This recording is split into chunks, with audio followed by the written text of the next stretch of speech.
Somos BM Online. Conectate con nosotros. Damos la bienvenida a nuestro primer invitado, el abogado y analista político internacional Héctor Sosa Genaro. Muy buen día, muchas gracias. ¿Cómo te va, che? Muy bien y muchas mucho mejor novedades, en compañía de novedades. ustedes. Muchas novedades. Bueno, vamos a hablar de qué pasó en Alaska Sí. entre Trump y Putin, con detalles, lujo de detalles que nos los vas a acercar aquí a nuestra mesa de tareas en este primer contacto activo de la semana que arranca hoy, porque es el primer día activo de la semana. La semana comenzó ayer domingo y ayer domingo fueron las elecciones allá en Bolivia y sobresalieron dos derechistas, digamos, dos representantes de la derecha por primera vez después de 20 años en Bolivia, y han sido los señores Rodrigo Paz y Jorge Quiroga. Este último fue presidente de Bolivia y compitió, digamos, prácticamente de igual a igual con Rodrigo Paz, porque hay un balotaje el 19 de octubre. Así es. ¿Es así? A Sí, ver, ¿qué sabes de lo de ayer? ¿Qué sabes?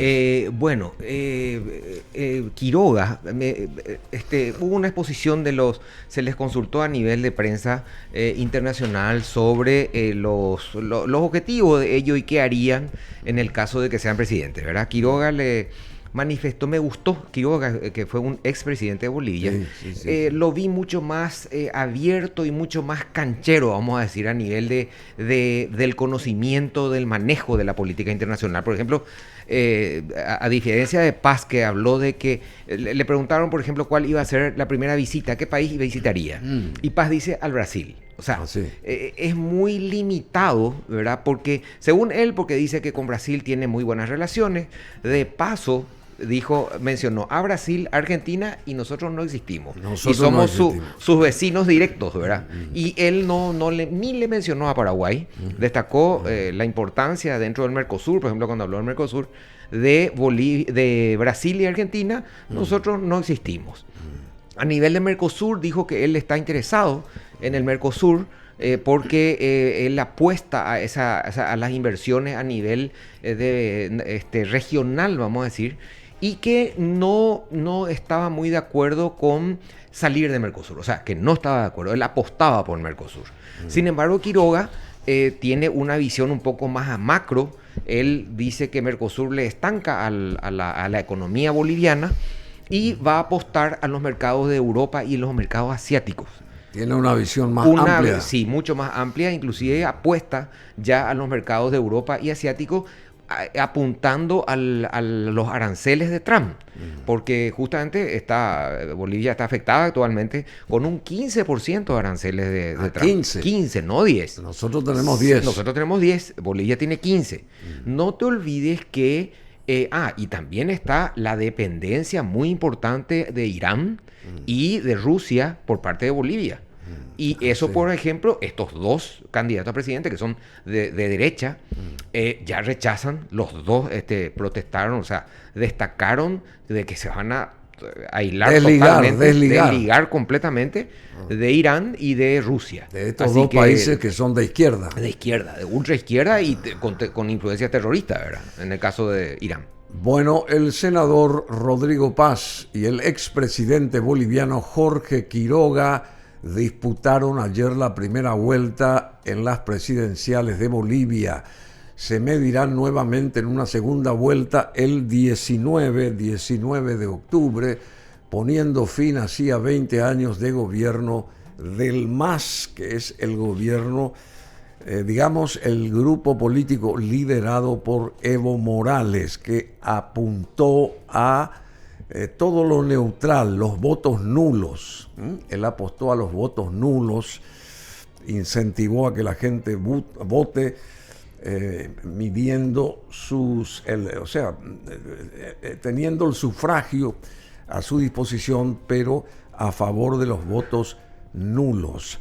Rodrigo Paz, que estaba en tercer lugar en las mediciones, porque el que estaba en primer lugar era Samuel Doria, y de primer lugar en las mediciones de votos pasó al tercero, y el que estaba en tercer lugar subió al primero con 31.3% de los votos encuestados. Hablamos de Rodrigo Paz, seguido de Jorge Quiroga, expresidente de Bolivia, quien hace un par de meses estuvo por Asunción y llegó ayer a obtener 27.3% en la votación que se realizó a lo ancho y largo del territorio boliviano. Y en tercer lugar aparece el que iba a estar primero, supuestamente Samuel Doria, con 20.2%. ¿A qué se debe esto,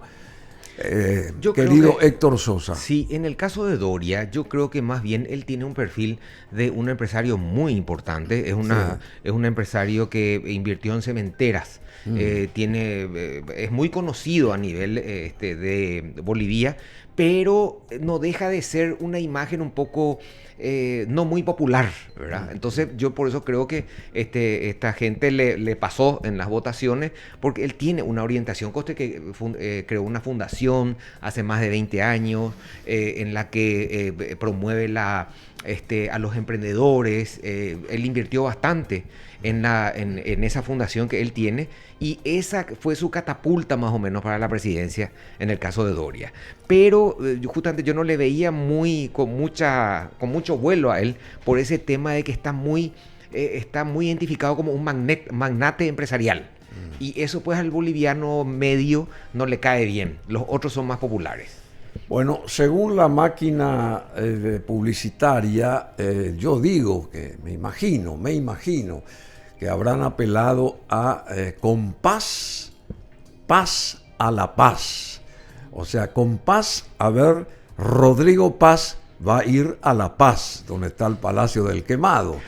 Interesante esa. Exacto. Bueno, y la paz es una palabra que engloba todo, ¿verdad? Que queremos paz a toda costa. Digo, yo me imagino que puede ser una linda estrategia publicitaria, en este caso para el 19 de octubre. Falta tu asesoría ahí, Bruno. Falta. No sé, pero está ahí nuestro invitado, nuestro amigo Hans, que nos dijo que por ahí tenemos una conexión con el candidato que saliese. No sé si se va a poner en contacto con nosotros hoy desde Bolivia, pero en fin, vamos a tenerlo en cuenta, si no hoy, mañana o pasado, al querido Hans. Bueno, Rodrigo Paz Pereira, el heredero político y candidato sorpresa, porque bien les decía, estaba en las encuestas en tercer lugar y pasó a ser el primero, que busca su sitio en la historia de Bolivia, Rodrigo Paz Pereira, en este caso. La vida del ganador de la primera vuelta ha estado marcada por el linaje político de su familia. Evidentemente, hubo un Paz Zamora, hubo un presidente en Bolivia, sí. ¿No será pariente de y posiblemente, ¿verdad? Paz Zamora? Sí, Paz Zamora fue un ahí está justamente.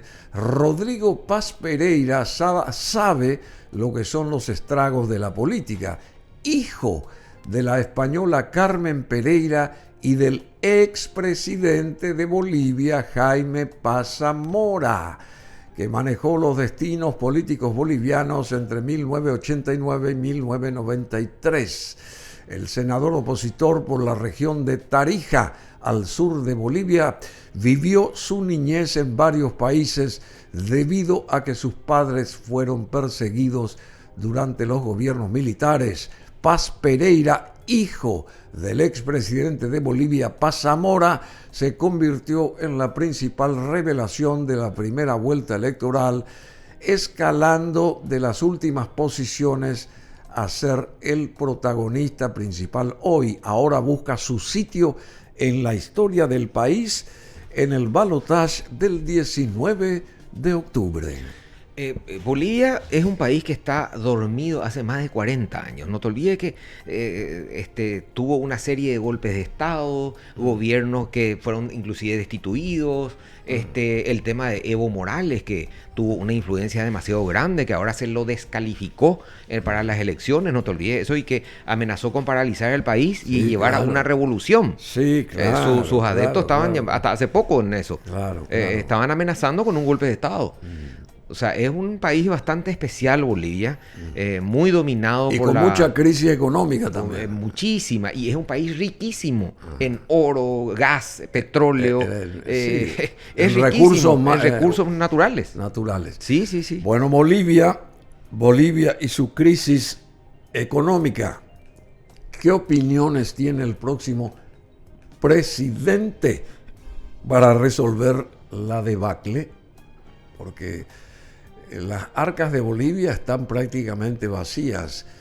500 millones de dólares nomás están ahí sosteniendo la hegemonía económica de Bolivia. Es que tenía 15.000 millones y descendió a 500 millones de dólares las reservas de Bolivia, o sea que prácticamente nada, sin pan, sin gasolina, sin dólares, malestar en Bolivia en este momento eleccionario.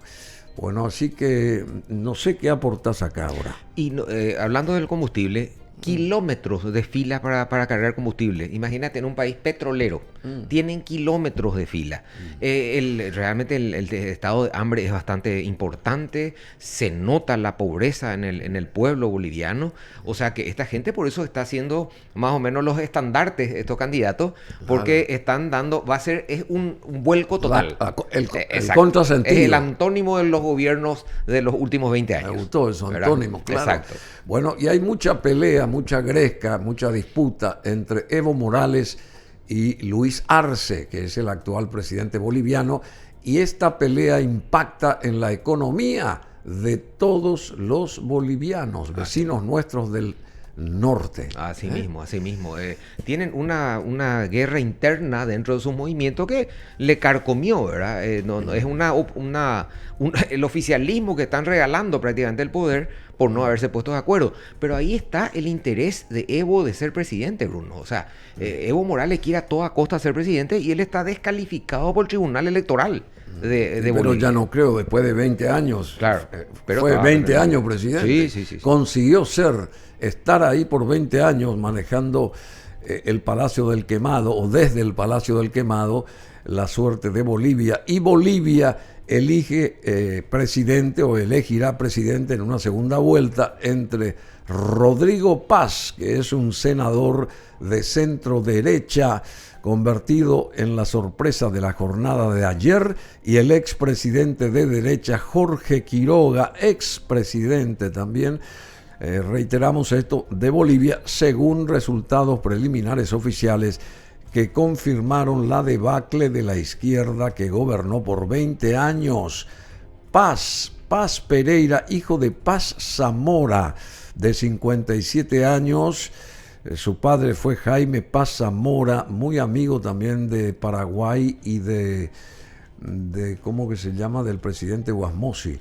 Alcanza Paz Pereira el 32.1% de los votos, con el 92% de las actas electorales computadas, según el sondeo o el conteo preliminar del Tribunal Supremo Electoral.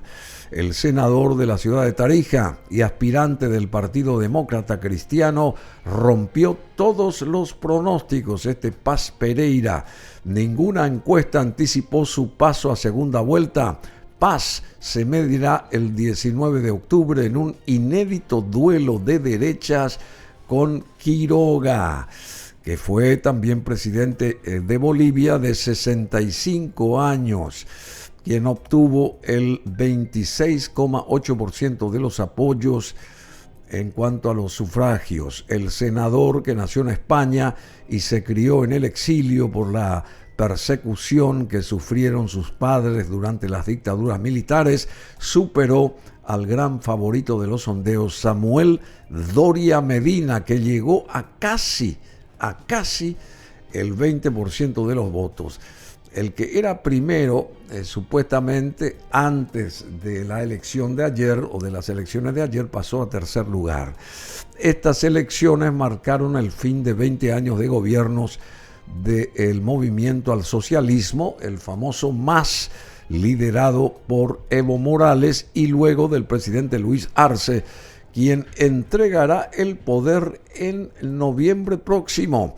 Más allá del MAS, quiero felicitar al pueblo boliviano, porque ha dicho: quiero cambiar y esta es una señal de cambio, señaló Paz Pereira ante cientos de simpatizantes que lo esperaban al ingreso de su sede de campaña en La Paz, capital de Bolivia, capital política, por lo menos de Bolivia. Los bolivianos votaron en medio de la peor crisis económica en décadas por cuenta de la escasez de dólares, de combustible y algunos productos básicos, y con una inflación interanual de casi el 25%, la mayor en 17 años. Y durante la administración de Luis Arce, Bolivia, otrora rico productor de gas y con importantes recursos de litio por explotar, casi agotó sus reservas en divisas en los subsidios a los combustibles, que llegan a los 11,3 millones de habitantes. Bolivia tiene 11,3 millones de habitantes. Alba Luz Arratia, de 18 años y a punto de ingresar a la universidad, sufragó confiada en el cambio. Estamos en una situación muy difícil, pero sí tenemos esperanza de que todo salga bien, señaló esta joven de 18 años tras votar por primera vez, y más de 7,9 millones de bolivianos también votaron para renovar el Congreso de 166 miembros. Y un dato importante es que se están instalando nuevamente los gobiernos de derecha en América. Eso es de repente importante porque había una influencia demasiado destacada y peligrosa de Irán y Rusia. Excepto el de Uruguay. Claro, que te iba a decir que esperemos que Uruguay, que se está esperando que gane también la derecha ahora en las próximas elecciones, y Chile con Boris, que no tiene ninguna aceptación tampoco. Chile, el que va a manejar Chile a partir de ahora va a ser Kast. Exacto. Que es de derecha. Lo que te digo, esperemos que gane, ¿verdad? Que le saque a Boris, que yo creo que ya está eso. Sí. Igual que en Uruguay también. O sea, hay una... parece cíclico esto. Resulta que la gente parece que... ¿Y sobre todo el americano... Que vos decís que el hijo de Bolsonaro va a ser el siguiente presidente en Brasil. ¿Por qué no? Va a tener el apoyo de Trump. Va a tener el apoyo de Trump. Sin ningún problema. Entonces, bueno. Pero fundamentalmente eso, la instalación de los gobiernos de derecha se está evidenciando. Falta ahora, no sé si hace poco, en estos días, Petro de Bolivia está amenazando con que si Estados Unidos ataca a Venezuela, ellos van a sumarse y van a defender a Venezuela. Ahí, por ejemplo, tenemos gobiernos bastante fuerte, identificados con Irán y con Rusia. Con la izquierda. Claro, y con el comunismo. Exacto. Bueno, ¿qué pasó en Alaska? Pero antes de eso, Evo Morales, sobre el particular tema que estamos desarrollándolo, Evo Morales acusa a su ex amigo, hoy presidente de Bolivia todavía, Luis Arce, de planear fuga a Venezuela a una semana de las elecciones en Bolivia. Ya se están preparando, dice. No sé a qué apunta esto. Y como que él es un delincuente que tiene que rendir cuentas, entonces que se está preparando para huir. Arce, claro, bueno, él ataca Evo con Morales, todo. Cualquier cosa puede decir. Cualquier cosa dice. Dijo siempre y puede seguir diciendo. Bueno, ¿qué pasó en Alaska? A ver. Bueno, en Alaska realmente creo que pasó más de lo que vemos realmente. ¿Por qué? Porque, como sabemos, hubo una reunión demasiado importante. Trump le llevó a su gente más destacada, a sus colaboradores más destacados. Estuvo Marco Rubio, estuvo el secretario de Defensa, el secretario de Finanzas, quiero destacar Finanzas, Besant, y bueno, el director de la CIA, y estuvo también Scott Witkoff, que es el encargado de negocios para Oriente y Ucrania, por parte que designado por Trump, ¿verdad? Para que intermedie en las relaciones, tanto en la problemática tanto de Ucrania como de Oriente Medio. Bueno, en la reunión, Putin le llevó, y acá quiero destacar, a unos 7 empresarios muy importantes de Rusia. Yo quiero saber, en Ahí una está reunión... descendiendo del avión. Es Putin. Sí, ahora Putin. Antes Sí. estaba Donald Trump de su avión, el grande ese. Sí. Y acá está descendiendo Putin, que tiene una personalidad muy particular, Putin, ¿verdad? Porque parece que son amigos los dos, personalmente parece que son amigos. Y bueno, pero no sé qué arrojó esto de Alaska, esta reunión de un calibre excepcional persiguiendo la paz en Ucrania, pero ahí están los dos presidentes descendiendo y encontrándose seguramente en algún momento. Ahí está el de Rusia, después del avión, de que llegara su avión, y ahí está el de Estados Unidos, que también está sobre la alfombra roja y esperando la llegada de su colega de Moscú. ¿Y qué vos decís? ¿Cuál fue el clima? ¿Cómo se desarrollaron las cosas? El clima fue muy amistoso, como bien decís. Hay una amistad rara entre Putin y Trump, eso siempre se evidenció. Inclusive una especie, yo creo que admiración de Trump hacia Putin. Una especie de enaltecimiento raro tienen ahí. Inclusive en Helsinki, en Ahí 2018... está. Sí, ya te Ahí digo, se el dan tipo las manos. Tiembla cuando le pasa la mano a Putin. Donald Trump aplaudía el arribo de Putin en Alaska. Recordemos que Alaska era territorio ruso que fue vendido a los Estados Unidos y hoy es, digamos, el estado más grande que tiene Estados Unidos es Alaska. Sí, ¿Sabías vos? Es grande, es grande. No, Sí. y el estado en cuanto a tamaño, Superficie. a superficie, Sí. es Sí. el mayor estado que tiene Estados Unidos dentro de los 50 Sí. de su geografía. Bueno, ¿qué Y pasó? A no ver. tenemos que, a propósito de Alaska, tenemos que destacar que Rusia le vendió Alaska a los Estados Unidos por $7.2 millones. En En 1887. 1887. Sí, en 1867. 66, ¿seguro? Creo que 67. Bueno, puede Sí, ser. sí, en el 67.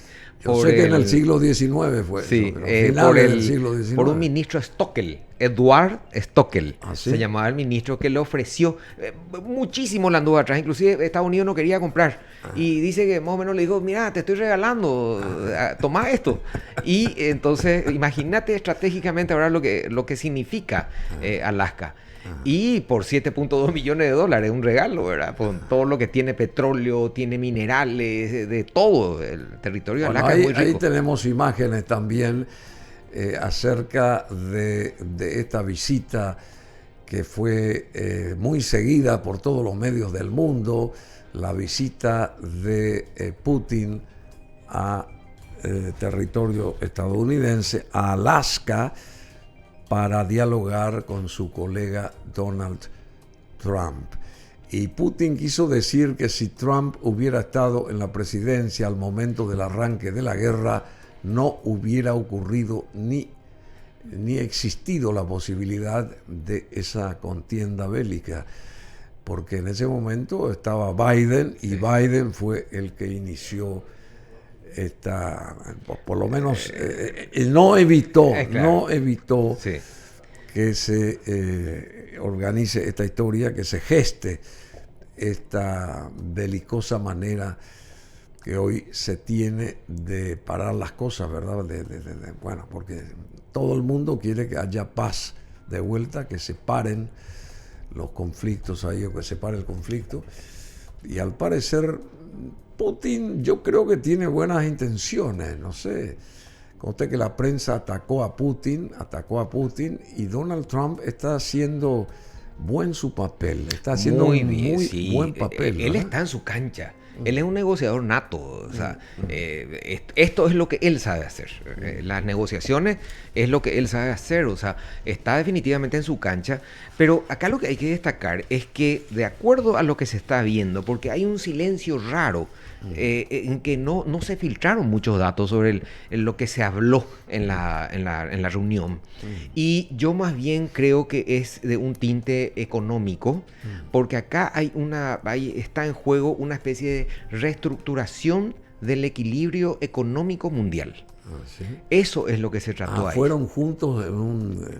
Sí, un una ratito, del avión hasta el lugar de la reunión. A limusina, En la limusina de Trump. en la famosa bestia, esta, y ahí la parte aérea, el saludo protocolar aéreo. Y bueno, y según mucha gente, no sé qué vos opinás, Trump merece el Nobel de la Paz. No sé. Bueno, está haciendo mérito, está haciendo bastante mérito. No te olvides que, por ejemplo, llegó a hacerle firmar la paz a Armenia y a Azerbaiyán. Sí. O sea, un problema gigantesco que había ahí, una lucha ancestral que estaban teniendo, bueno, de unas décadas atrás. Así que está consiguiendo varias cosas, y esto llega a conseguir, que yo veo que se va a conseguir. Pero como te digo, yo lo que quiero destacar de esta reunión es que se cocinaron otras cosas acá. ¿Sí? Hubo un trasfondo de muy alto nivel económico. Por ejemplo, fue Kirill Dmitriev. Este es un señor que Me suena. Sí, es un señor muy importante para Putin, que es un asesor económico financiero de él, y estuvo en la reunión con, como te digo, unos 7, no está bien definido el número de empresarios que hubo, pero empresarios muy poderosos rusos. Entonces, ¿para qué van empresarios rusos a una reunión de paz, donde se tiene que hablar de paz? Yo creo que se habló ahí 15 minutos. O sea, la parte económica está ahí, vigente siempre. Hay una intención de reestructurar, como te digo, el equilibrio de las fuerzas a nivel económico mundial. Y eso es lo que detrás de eso está Trump. ¿Por qué? Acá lo que se dice, lo que se cree, que yo estoy de acuerdo con eso, es que acá se trató en una sola bolsa el problema de Taiwán, de Oriente Medio y de Venezuela. ¿Sí? Son 3 puntos que muy importantes. Muy importantes. Nosotros pues somos inocentes, pensamos que sí, todo es Ucrania. Uno está reunido 3 horas entre los dos. A eso le precedieron ya reuniones anteriores muy importantes de Wicott. Ya fue 3 veces a hablar con Putin. El encargado de negocios, Scott Wicott, por parte de Estados Unidos. Entonces, ahí lo que tras bambalinas se está comentando es que se está tratando los problemas como te digo, de Taiwán. Otra cosa, está China incluida en la negociación, que no está figurando. Seguro. Ella seguro, nunca está. China seguro, nunca figura. ¿Verdad? Seguro. Claro. Y se está negociando este equilibrio de poder en estas zonas. Entonces, eso es lo que está negociando Trump. Por eso es que está tan interesado en esto, y por eso es que van gentes de asesoría financiera. Por eso destaqué al principio que se fue el ministro de Comercio y de Finanzas de los Estados Unidos, que tiene que ver en una reunión de paz, de combate. Claro, o sea, no tiene nada que ver. Y bueno, ni qué decir de ruso, ¿verdad? Sí, muy importante. Donald Trump descarta que Ucrania reclame Crimea o sea también a la OTAN, ¿verdad? ¿Es así? O se una a la OTAN antes de las conversaciones con Zelensky en la Casa Blanca, porque ahora hay una conversación con Zelensky en Washington. La pareja se reunirá en la Casa Blanca antes de que Trump reciba a los líderes europeos para discutir la guerra de Rusia en Ucrania. Esto es reciente, che. Sí. Vamos a reiterar de vuelta. Trump descarta que Ucrania reclame Crimea o se una a la OTAN antes de las conversaciones con Zelensky en la Casa Blanca. Y por otro lado, Trump destaca grandes avances, entre comillas, como bien decía aquí nuestro invitado Héctor Sosa Llenaro, con Rusia para un acuerdo de paz en Ucrania. El presidente de Estados Unidos, Donald Trump, destacó ayer grandes avances con Rusia para un acuerdo de paz en Ucrania, antes de una reunión de hoy lunes en la Casa Blanca con el mandatario ucraniano Volodymyr Zelensky y sus aliados europeos. Grandes avances con Rusia. Estén ustedes atentos, escribió Trump en su plataforma Truth Social. Ninguna duda, Bruno, de que ya Crimea está fuera de discusión de que va a ser rusa.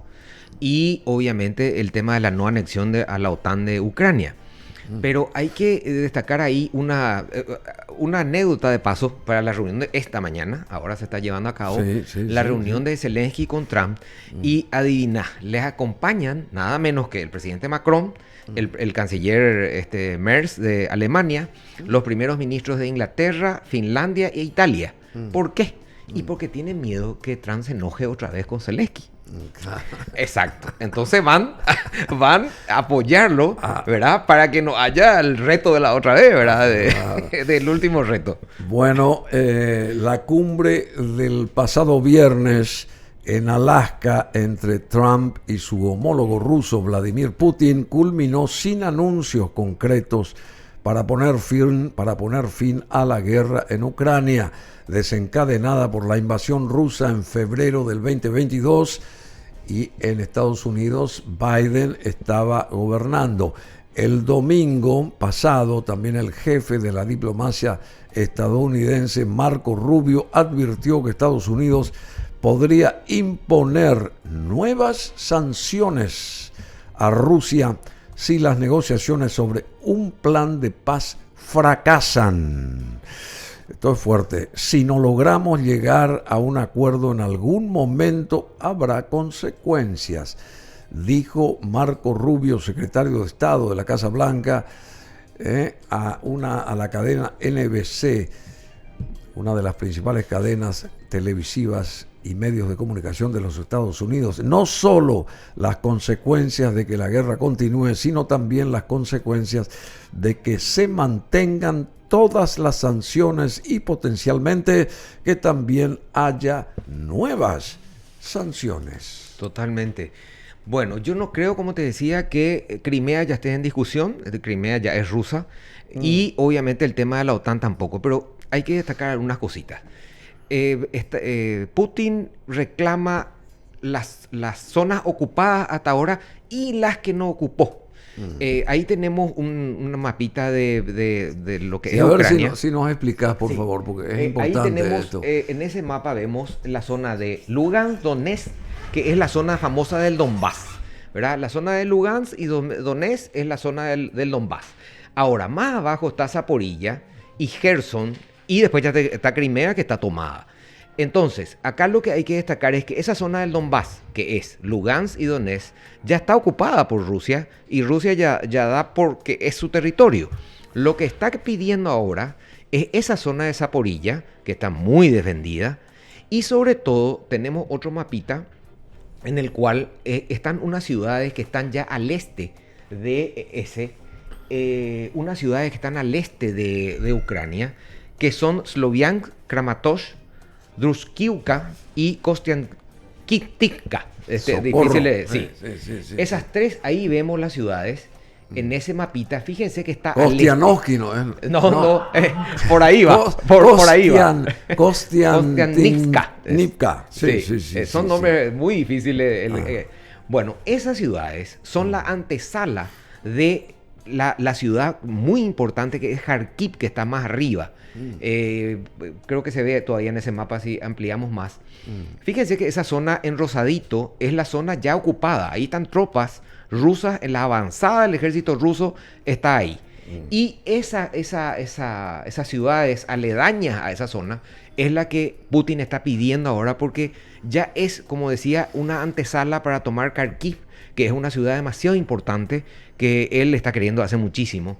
Y esta zona también es bastante rica, tanto a nivel económico y como a nivel estratégico.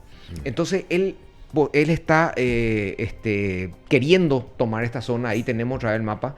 Toda esa zona rosada es la zona que él está queriendo. Al sur ya vemos Crimea. Él está queriendo, es Putin, ¿verdad? Putin. Está, ya, como te digo, esa es la intención.